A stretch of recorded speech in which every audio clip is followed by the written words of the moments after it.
Не само временските услови, туку и штетниците во овој период од годината се многу опасни за земјоделските површини. При тоа истите можат да го намалат приносот за 30 до 40%. Земјоделците, иако ја пратат состојбата со нивните површини во секој момент, треба да преземат мерки за заштита на родот, се со цел приносот да биде максимален. Појавата на штетници е најопасна за пченицата и пченката, велат надлежните. Земјоделците покрај штетниците кои можат да ги нападнат насадите кај овоштарството и кај граѓанските култури, тука се и болестите.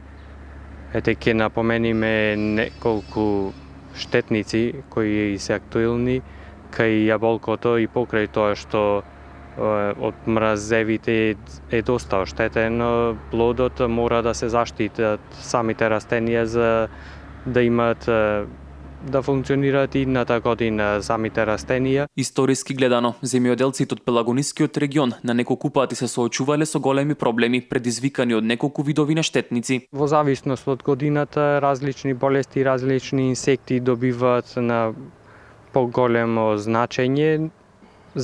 Заштитарите и ние како советници му даваме совети на земјоделците така да не претрпуваат големи штети. Секој земјоделец кој што ја работи работата озбилно, мислам дека ќе преземи активности за да нема штети на нивните насади и посеви. Доколку забележат појава на штетници, земјоделците можат да се обратат во Агенцијата за поттикнување на развојот во земјоделството, каде имаат прилика да добијат стручни совети како да се соочат со тој проблем.